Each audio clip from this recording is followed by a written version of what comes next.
ನಮಸ್ತೆ. ನಮ್ಮ ಮಹಿಳೆಯರಲ್ಲಿ ತುಂಬಾ ಸಮಸ್ಯೆಗಳಿರ್ತವೆ. ಅದರಲ್ಲಿ ಮುಖ್ಯವಾದ್ದು ಅಂದ್ರೆ ವಯಸ್ಸಾದಂತೆ ತೂಕ ಹೆಚ್ಚಾಗುವುದು. ಅದಕ್ಕೆ ಕಾರಣಗಳು ತುಂಬಾ ಇವೆ. ಅದರಲ್ಲಿ ಕೆಲವೊಂದು ಕಾರಣಗಳನ್ನು ನಾವು ತಿಳಿದುಕೊಳ್ಳೋಣ. ಹಾಗೆ ಪ್ರತಿದಿನ ಒಂದೊಂದು ಕಾರಣ ಹೇಳ್ತಾ ಹೋಗ್ತೀನಿ ಮತ್ತೆ ಲಾಸ್ಟ್‌ಗೆ ಅದರ ಪರಿಹಾರನೂ ತಿಳಿದುಕೊಳ್ಳೋಣ. ಈಗ ವಯಸ್ಸಾದಂತೆ ತೂಕ ಹೆಚ್ಚಾಗುವುದು ನಮ್ಮಲ್ಲಿ ಅನೇಕರು ಚಿಂತೆ ಮಾಡೋ ವಿಷಯವಾಗಿದೆ. ವಯಸ್ಸಾದ ಕಾರಣ ನಿಧಾನವಾಗಿ ಚಯಾಪಚಯ ದರವೇ ತೂಕ ಹೆಚ್ಚಾಗಲು ಕಾರಣವೆಂದು ನೀವು ಹೇಳ್ಬೋದು. ಆದಾಗ್ಯೂ 2021ರಲ್ಲಿ ನಡೆಸಿದ ಇತ್ತೀಚಿನ ಅಧ್ಯಯನವು ನಮ್ಮ ಚಯಾಪಚಯ ದರವು 20ರಿಂದ 60 ವರ್ಷ ವಯಸ್ಸಿನವರಿಗೆ ಸ್ಥಿರವಾಗಿರುತ್ತದೆ ಎಂದು ತೋರಿಸಿದೆ. ಹಾಗಾದರೆ ನಿಧಾನಗೊಂಡ ಚಯಾಪಚಯ ದರದ ಹಿಂದಿನ ಕಾರಣವೇನು? ಕಳಪೆ ಆಹಾರ, ದೈಹಿಕ ಚಟುವಟಿಕೆ ಕೊರತೆ, ಹಾರ್ಮೋನುಗಳ ಬದಲಾವಣೆ ಮತ್ತು ಒತ್ತಡವು ತೂಕ ಹೆಚ್ಚಾಗಲು ಕಾರಣವಾಗುವ ಕೆಲವು ಅಂಶಗಳಾಗಿವೆ. 30 ಹರೆಯದ ಮಹಿಳೆಯರು ವಿಶೇಷವಾಗಿ ತೂಕ ಹೆಚ್ಚಾಗುವ ಸಾಧ್ಯತೆ ಹೆಚ್ಚು ಎಂದು ಅಧ್ಯಯನಗಳು ಬಹಿರಂಗಪಡಿಸಿವೆ.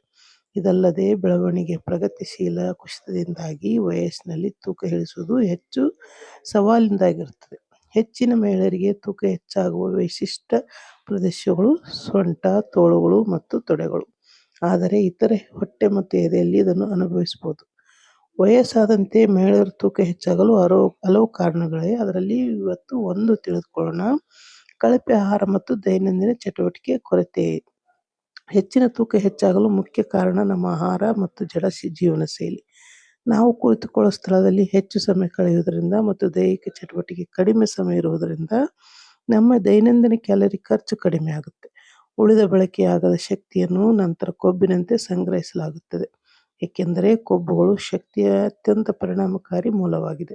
1 ಗ್ರಾಂ ದೇಹಕ್ಕೆ ಸುಮಾರು 9 ಕ್ಯಾಲರಿಗಳನ್ನು ಪೂರೈಸುತ್ತದೆ. ಇದು ಪ್ರೋಟೀನ್ ಮತ್ತು ಕಾರ್ಬೋಹೈಡ್ರೇಟ್‌ಗಳಿಗಿಂತ ಹೆಚ್ಚು ಪಟ್ಟು ಇರುತ್ತದೆ.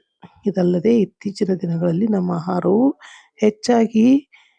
ಹೆಚ್ಚಿನ ಪ್ರಮಾಣದ ಸ್ಯಾಚುರೇಟೆಡ್ ಕೊಬ್ಬುಗಳು ಮತ್ತು ಸಕ್ಕರೆಯನ್ನು ಒಳಗೊಂಡಿರುತ್ತದೆ. ಇದು ಮಹಿಳೆಯರಿಗೆ ಶಿಫಾರಸು ಮಾಡಲಾದ ದೈನಂದಿನ ಸೇವೆಯಾದ 1800 ಕ್ಯಾಲರಿಗಳನ್ನು ಮೀರುತ್ತದೆ. ಟಿಸಿಎಂನಲ್ಲಿ ತೂಕ ಹೆಚ್ಚಾಗಲು ದೇಹದಲ್ಲಿ ತೇವಾಂಶದ ಶೇಖರಣೆ ಕಾರಣ ಎಂದು ಹೇಳಲಾಗುತ್ತದೆ. ದೇಹದಲ್ಲಿನ ಕಳಪೆ ರಕ್ತ ಪರಿಚಲನೆ ಅಥವಾ ಕಳಪೆ ಜೀರ್ಣಾಂಗ ವ್ಯವಸ್ಥೆಯ ದೇಹದಲ್ಲಿ ಪೋಷಕಾಂಶಗಳು ಮತ್ತು ನೀರಿನ ಹರಿವು ನಿಯಂತ್ರಿಸಲು ವಿಫಲವಾದಾಗ ಪರಿಣಾಮವಾಗಿ ತೇವಾಂಶವು ಸಾಮಾನ್ಯವಾಗಿ ರೂಪುಗೊಳ್ಳುತ್ತದೆ. ಅದಕ್ಕೆ ಇವತ್ತು ಈ ಒಂದು ಮಾಹಿತಿಯನ್ನು ತಿಳಿದುಕೊಂಡ್ವಿ. ನಾಳೆ ಮತ್ತೊಂದು ಮಾಹಿತಿಯೊಂದಿಗೆ ಬರುತ್ತೇನೆ. Thank you. Good night.